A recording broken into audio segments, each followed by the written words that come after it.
Too many options, no? Where? Sub 4 meter SUV.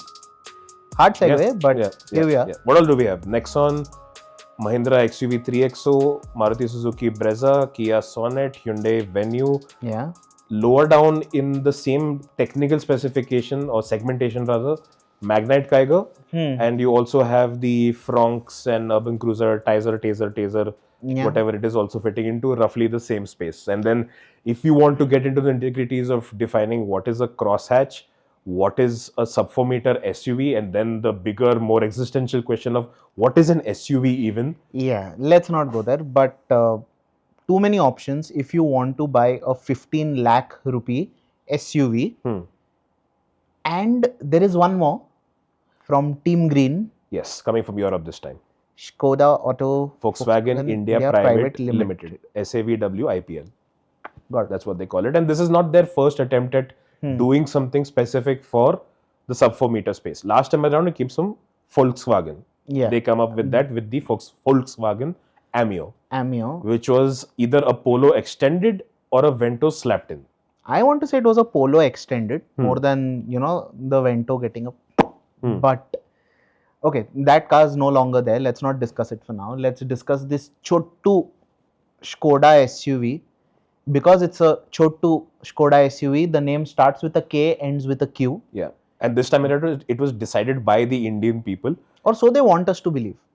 I feel that they were on point with that because they ran the entire competition. They actually had another name that was supposed to get all the votes. It did get all the votes, but they had certain copyright issues, certain legal issues with using that name, which is why they went with Kylaq. And for all intents and purposes, in my belief, I like this name. It's a nice name. Yeah, it's a nice, sweet name. I think it also fits into their entire portfolio very well. Kylaq, Kushaq, Karoq, Kodiaq. Fits well. The name has a ring to it. And I'm pretty sure it's numerology approved also. All of that.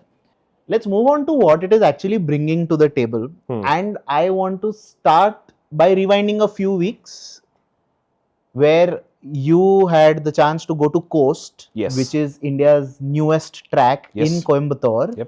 And you got a chance to belt the Kylaq. Not entirely. So we got to drive it on a racetrack, yes. Okay. But it's a total of 2 laps. Okay. One of which is a sighting lap where you're the passenger. The second one includes multiple obstacles or challenges in between, which included a moose test, a braking test from 80 kilometers per hour, and a slalom.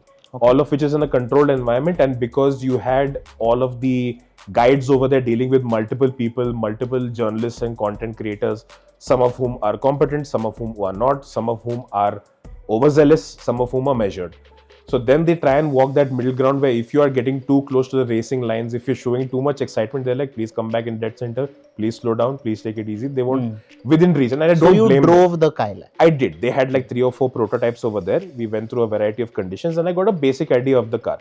And if you want me to give you like, not a spoiler alert, but a 1-point summary of this car up front, it is possibly the best driver's car in the entire segment. It is very much a Skoda sub 4 meter car. Okay, wait. Before we describe what the drive experience was like, did Skoda confirm to you that this is what the final production version will drive like? Maybe minor changes here and there, but mota moti, this is what it is. Yeah, because if they're at this stage, right, the reveal has happened, they've got the final product now out on the stage, the prices haven't been announced, but they're given a price indication this time around, where they're clearly saying that technically they were aware of the fact that Skoda has been pricing their vehicles somewhere around 5 to 6% above the marketplace. This time they're not doing that. They are going head on with the competition, they're directly targeting it. And based on what we've seen with this product, they are very right to do so, because if they did not do this, they would have been outright stupid. Okay. If they did not do this. Let's focus on what you've described puts a stupid grin on your face, which is the drive experience.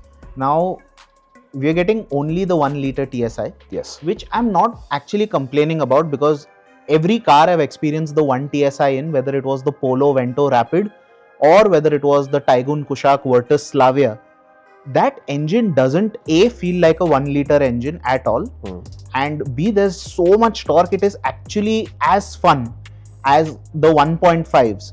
So 2 questions. One, is the 1.0 TSI the best in terms of driving experience in that segment? B, do you miss a 1.5? 1.5 is wishful thinking for that space, honestly. Like, it would have been nice if they decided to do like a Kylaq RS, or even if they got like a Monte Carlo with that engine. You can always, wishful thinking, the sky's the limit, you can always want for more, because yes, that car is entirely capable of handling that and doing great justice And that to platform's it. capable. That platform is capable, right? We saw it with the Kylaq, Slavia, all of those options.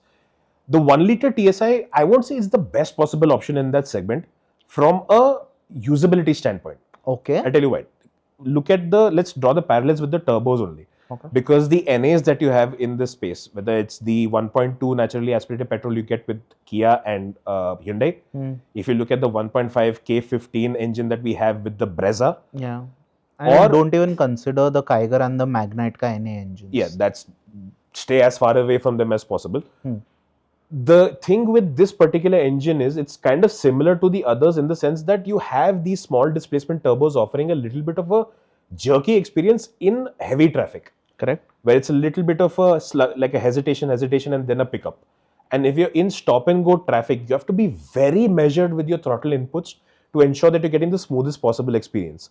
Which means that if you're looking to get an engine that is giving you great drivability in smooth flow in traffic, yes, it's there. If you want performance, especially if you're going to be carrying 2 to 3 people with you and luggage, yes, it's there. If you want an engine that gives you torque exactly where you need it, where you can get into cruising speeds, make overtakes with peace, and it's going to be deceptive for the kind of displacement and engine configuration that you're getting, yes, this engine does that 100%. It's just that in regular stop and go traffic conditions, none of these 1 liter turbos and all are ideal, because that displacement and this the way they're tuned, it gives you a little bit of a surge in the kind of areas where you're playing about. So if you're doing your daily traffic runs going from Delhi to Gurgaon, you're driving in Mumbai, you're driving in Bangalore city traffic, at the points where you land up spending a lot of your time, that is where the hesitation sort of comes in. So the fueling is, they've got it right in terms of getting progress compared to where they were before. If you remember, when we first got the 1 liter TSI in the Rapid, there was an unnecessary sense of urgency. Yeah, it was very aggressive. The creep was very aggressive. You put it in drive and you let go of the brake. So that just amplified the sense of jerkiness that you got it. So yes, they've got the fuel mapping a little bit more smooth than before. This is more apparent with the automatic than with the manual, in my experience, what I saw on the track. But it's still typical low displacement turbo, so that limitation is there. Can you get used to it? Can you adapt to it? Yes. Yeah. Is it ideal from the get-go? No. But by and large, this is quite a sorted engine, and it does justice to the kind of chassis package that you're getting with the Kylaq, because hands down, this is the best driving car in the segment. Sure. So you said you spent time in the rear. Okay. All 6.5 foot of you. Yes. Cars in this segment can get cramped because, you know, the Sonnet is not great on space. It's narrow also. Yeah. The Venue 2, it's not particularly great on space. It's manageable. The Nexon, the 3XO and the Brezza are kind of outliers where either they've got width to offer or knee room or both. With the Kylaq, the expectation is, I don't say the expectation is set very high because of how it looks from the outside. Because this is deceptive, because the Kylaq and the Taygun, for example, visually they're the smallest cars in their segment. Yeah. But in terms of sheer rear seat space, they are very hard to beat. Correct. Same case with the Kylaq? Yes. Similar kind of vibe, because essentially what you're looking at is a Kylaq that has been shortened. Okay. Right? What is the difference in wheelbase? I don't remember the exact number. It's somewhere around, I think, 80-ish millimeters shorter compared to the Kylaq. But experientially, you can expect the same thing both in terms of boot and well as a cabin space also. What we saw with the unveil as well on November 6th, right? 4 people who are 6 feet tall can comfortably sit inside this car, which was the case with the Kylaq as well. But obviously, because the car has been shortened a little bit, the amount of knee room left afterwards is not that great. Okay. And like we saw with the Kylaq, because the car is not so wide, the seat contouring is biased towards seating 4 over 5. It's a great 4-seater, not a very good 5-seater. Sure, which is but fine. that is something you kind of expect in this segment also, where occupants are probably 4 adults and a kid or something like that, or maybe just 2, like a parent, you know, parents and a kid in the car seat. What's the boot like? Because I say this because, again, numbers are very deceptive. On paper, a Creta Seltos 433 liters is much higher than a Creta, than a Kylaq or a Taigun's 385. Is that the same case here as well? Usability wise, I would still say that this thing looks, because we didn't have luggage with us to put at the unveil itself. I feel the Sonnet is going to give you better boot space, because our ranking right now on the segment also, it's Sonnet and Nexon are sort of the best ones. Yeah. When it comes to offering the maximum amount of boot space. This is comfortably going to seat smaller bags. Okay. Like putting in a full-size suitcase is going to be difficult in this. Because the boot got shortened compared to the Kylaq, and the core issue for me is, and this is something Amay offered as feedback to the product person that was there, right? When you look at the boot, the edges are sort of rounded a little. There's one panel down there which makes the boot go like this and then suddenly like this. It's not completely squared off. Okay, it's got a rounded edge. Rounded edge. Okay. And there's an interesting tidbit over there, right? But the solution that we offered was, why don't you put some kind of panel on top of it and raise what is technically the boot floor, but make sure that where that edge comes in, for whatever structural or design reason, it is squared off. The problem there becomes of optics. Because when you do that, the boot space number on paper goes down. And this is something that's continually a challenge for them. Like Skoda, Volkswagen have never offered boot space up to the roof. Yeah. But because competitors started doing it, they also have to. No, because I remember this being a point of discussion at the 3XO launch as well, where they said someone in the segment, they won't say who, was claiming over 400 liters of boot space, which is actually measured all the way to the roof. I would say the right way and the only way to measure boot space is up to the parcel tray. Ideally, or yes. up to the seat back if you do not offer a parcel tray. Yes, yes. And I'd say with the Kylaq, the number seems enough. The luggage space seems enough. Like the 3XO, you might need to pack in using cabin size trolley bags rather than check-in size trolley bags. So if you change the kind of luggage that you're using, again, if you're using the car with 2 or 3 occupants, chances of you having boot space issues are next to nil. But if you have more occupants, just pack wiser. Yeah, no real medium issues. to check-in size suitcases are your safest bet. Full-size suitcases, you're going to have issues. Right. From there, where do you want to go? Do you want to talk about the features? Because there are genuinely benchmarks being set, right? Yeah. And this segment, especially with the Sonnet and then the 3XO. Sonnet, Nexon, 3XO, Nexon. Like Nexon, for example, is the everything, save for ADAS. Side note, I'm amazed what the Nexon's platform is capable of, and that it just continually takes updates after updates. But anyway, I digress. The 3XO introduced a panoramic sunroof to the segment. This doesn't have that. It has a regular single pane sunroof. The Sonnet introduced ADAS to the segment. Kylaq doesn't get that. Touchscreen, it's got that sizable one. It's got Apple CarPlay, Android Auto, that's available. Infotainment interface is easy enough to use, nothing too complicated. Response times are, sometimes it will have a little bit of hesitation, but no major deal breaker. And again, these are certain points that they'll be refining until the product actually makes it to launch. So the one issue that I faced with this car, I saw it at the camo drive, I saw it at the unveil, and this was immediately shared with Skoda as feedback as well. We saw it with the Superb also, saw it with a multitude of them. Why on earth are your cameras from 2007? The rear camera, you don't have a 360-degree camera. Something like the Nexon gives you incredible resolution with the surround view camera. But the camera offered here is just unacceptable. It's not acceptable. In 2024, having a camera that has the feed like it was shot from a Nokia 6600, and it might sound like I'm being a little harsh or I'm trying to be funny, but genuinely there are cars that cost just as much, if not less, that offer seriously good camera quality, and it's not something that's hard to fix. Yeah, just get a better camera. Yeah, this is as simple as that, and hopefully this is something they will do, right? Because people have shared this feedback, products are gone to market, yes. So we've offered this feedback with this intent ki bhai sudhar jao. Because the fact of the matter is the Kylaq is not going to be beating the competition in terms of features.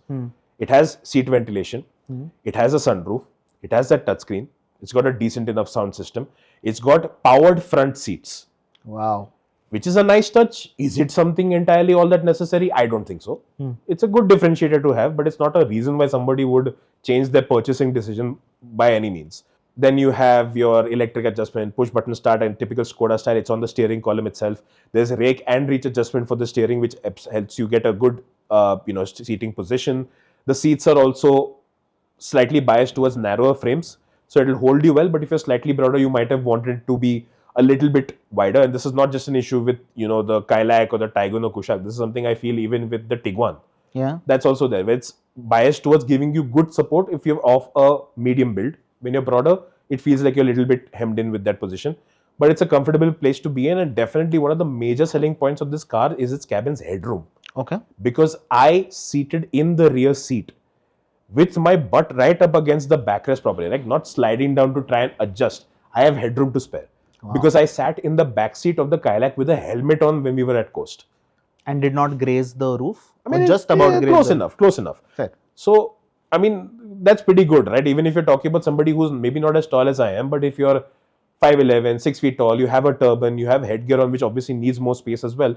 This is good, which is not necessarily the case with something like a Nexon, where you have good headroom. So, good 4-seater, comfortable support, good headroom, good knee room. And just enough features. Yeah. But, okay, so what is really critical for me, especially if a car comes from the house of VW Skoda, it has to have an interior experience that feels slightly upmarket and feels German, for lack of any other term. Where does the Kylaq stand here? And I'm asking this because on one end, you've got something like the 3XO that is offering you soft touch material. They've got a leatherette wrap on the dash and the door pads. The Nexon is also not really far behind in terms of quality, absolute material quality. Where is the Kylaq?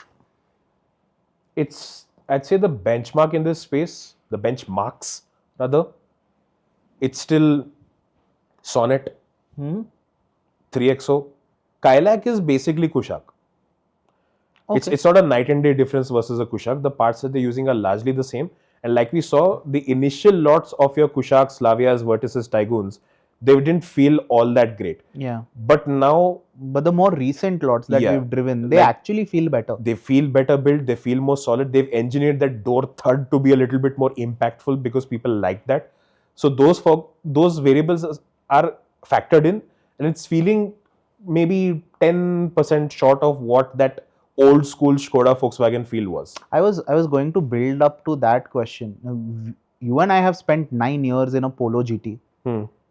If I had to ask you to compare it to that, is it on the money, slightly off of it? Where is it? Slightly off of it. Slightly. Just in terms of perceived quality, that's all I'm saying. I mean, sure, actual quality might in all cases be better. It'll feel more premium for sure. It's just those little things if you want that extra sense of solidity. You saw that, I think we saw that change as well, right? The Jetta that was there in his generation, the comparable Octavia. Yeah. The Octavia felt a little bit, I don't know how to, lighter, just felt lighter. May not have been, but those are those perceived quality variables that come into play. So it will feel like a good space, robust, well-built car. Is it going to feel like the most rich car in the segment? No. But it's good enough. That's there. All right. So that is the entirety of the interior wrapped up then.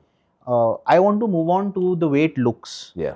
And that is very critical for me, at least, because size game is not something VW Skoda play at all. They are never like, hey, we'll give you the largest car in the segment. And this takes a little bit of fine tuning to do in your head, because you might not be buying what is the buddiest gadi in the segment. But that does not translate into a cramped interior that we've learned. But in terms of the way it looks, this is debuting a new design philosophy, at least for India, where we've got the split headlamp setup. We've never seen that before on a Skoda in India. It's got 17-inch wheels. Yes. Because that's the same size as the Kylaq. I'm assuming they're running the same tire size. Yes. And from what I saw, very tiny tail lamps. Yeah, so that is the catch here, that like our baseline is that the Kylaq itself didn't look very big to the extent that the Brezza, because of its width and height, it looks like the sub 4 meter car looks or is perceived as the bigger car compared to the Kylaq. So visual presence, yes, it has been shortened. So obviously you're going to make that little bit of a compromise, and it'll still get the designation of jacked up hatchback. That is going to happen. And there's no avoiding that, right? You can't with that kind of footprint to play with. Is it a good looking car? Yes, I like it. It's a unique looking bit of design as well. So you have the DRL on top, you have the split headlamps at the bottom, you have the cornering function that's coming in as well with the corresponding to your steering inputs. The front end still has a typical Skoda grille. The side profile is the main place where they would face limitations, right? Because when you do a platform that was originally or intended for a 4.2, 4.3 meter car, chop sizing that, getting it down. We saw that with the 3XO as well, right? It takes a lot of extra bit of design that you have to do to sort of make up for that, and that's not always going to result in the most subtle bit of designs, right? The 3XO is the Tivoli that was chopped down to the 300. The 300 then got the 3XOification, which is very loud, which is very brash, which is not understated, which may not be everyone's taste. This thing is. But the compromise then is you don't have a car with great road presence. Side profile is small. It does look small, but it's not a chop job. Doesn't look jugaad like the Amio did. You know, because I'm glad you brought up the Amio, because I remember having a discussion with the people at Volkswagen Han, and how they told me how designing a sub 4 meter car is a genuine challenge. Because interesting fact, the Amio was not supposed to be a 3-box. It was supposed to be a fastback kind of a design, where if I'm not mistaken, the original sketches or the original thought from VW Wolfsburg was that, hey, let's make a fastbackish shape, and then when no, we need a 3-box for India. So fitting a car or into a sub 4 meter footprint, again, this is very unique to India. There is no other market that demands a sub 4 meter car. Heck, the global Polo is more than 4 meters in length. Yes. So trying to force fit it is not easy. I am glad that A, the proportions are right, and B, it does not look like a hack job. Yeah, true. And if you're looking at the taillights, that is the one place where immediately, even before I saw the completely unveiled car, I was like, dude, people are going to draw parallels with the Renault Kwid. Like at the time of shooting this video, I have not seen comments because obviously I am now shooting this having just seen the car. But I'm expecting these comments to have come from whoever's put out those first look videos, reels and whatever, that the Kwid parallels will be drawn. Because it is a small car. It has got those tiny taillights. There's only so much you can do with that footprint and that kind of shape that you're going for. But on the whole, I think it has a nice sporty personality to it. It feels young, it feels, it feels rugged. Our very good friend Mr. Cyrus Dabar from Power Drift called it the spiritual successor to the Polo. Accurate. Very, very accurate. It is in effect the Volkswagen Polo coming back as a Skoda SUV. And that is the perfect segue to tell you that there might just be a VW offering on the cards. So originally what we were hearing, right, all the discussions that were happening was, and this is something Ashish Gupta had mentioned at an interaction they had done after they set those records at Natrax. For reference, Big Boss at VW India. Yes. He had mentioned that we will not be going smaller than the Taygun. That the baseline would be Taygun and up, meaning they would get more electrics, they would get more things like the Tiguan, Allspace, Tyron, whatever it is going to be there. They may have been changing their tune a little bit on that because it's not for a lack of trying. Volkswagen has been, and this is as per what rumors we have been hearing from different sources, the authenticity of it can be questioned, it cannot be proven, but what generally happens is that it's not like, even though the Amio was seemingly a hack job, the engineering cost, the marketing cost, deriving everything is huge. It took a lot for Volkswagen India to get the permissions and grants for that to come in from Volkswagen HQ. It didn't work out. The product did need to be discontinued. It wasn't very well received by the market to the extent at which it was properly projected initially. So when that happens, you burn your hands a little bit, and then getting permissions again for that project. Yeah, exactly what happens. So this time it's like, we'll try with Skoda. In any case, Skoda is the lead brand for the group.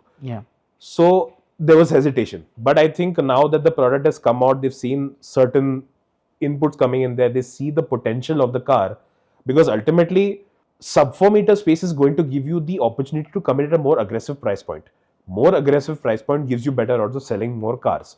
And for, even if they go with just the Skoda, or if they get the Skoda and the Volkswagen version of it, if and when it does come out, exports will still be a target with this. It's not going to be purely based on domestic sales.